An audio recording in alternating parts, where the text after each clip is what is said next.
Hello everyone, welcome to my channel Chris Tag. Spoken English through Telugu. Telugu ద్వారా సులభమైన English నేర్చుకోండి. అలాగే మీరు గనక మన ఛానల్ మొదటిసారిగా చూస్తున్నట్లయితే సబ్స్క్రైబ్ చేసుకోండి. తర్వాత బెల్ బటన్ వస్తుంది, దాని మీద కూడా ట్యాప్ చేయండి.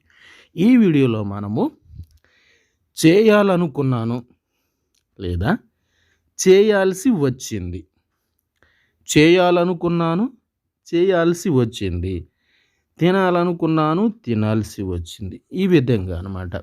అంటే లాస్ట్లో నేను అనుకున్నాను కానీ చేయలేకపోయాను, ఇలాంటివి వచ్చినప్పుడు మనం ఏం ఉపయోగిస్తామంటే వి యూస్ వాంటెడ్ టు అంటే చేయాలనుకున్నాను అన్నప్పుడు వాంటెడ్ టు ఉపయోగిస్తాం. అలాగే చేయాల్సి వచ్చింది అన్నప్పుడు హ్యాడ్ టు ఉపయోగిస్తాం. Let us see some example sentences. ఒక్కొక్క వాక్యాన్ని చూద్దాం. అతను కృతజ్ఞతలు చెప్పాలనుకున్నాడు. He wanted to thank you. అతను నీకు కృతజ్ఞతలు చెప్పాలనుకున్నాడు. నేను తెలియచేయాలనుకున్నాను. I wanted to inform.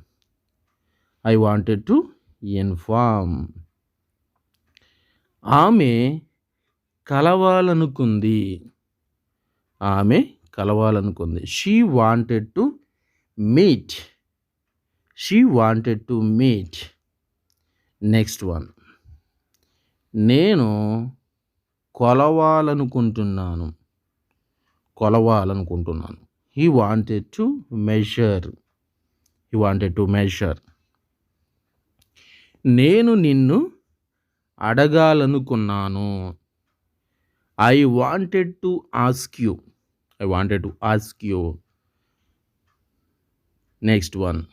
అతను దోచుకోవాలనుకున్నాడు. He wanted to grab. ఆమె పరిష్కరించాలనుకున్నది. She wanted to solve. ఆమె సమస్యను పరిష్కరించాలనుకుంది. She wanted to solve the issue లేదా ప్రాబ్లం. మనము సాధించాల్సి వచ్చింది.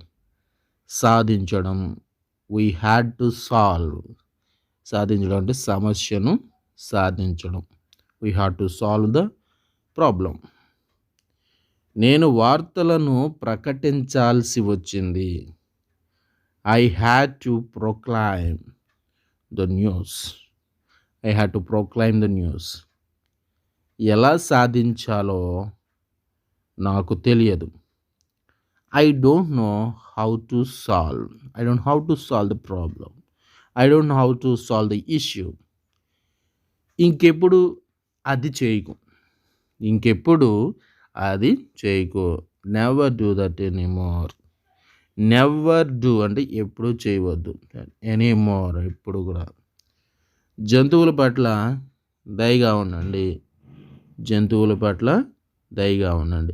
Be generous to animals. Some extra sentences for you.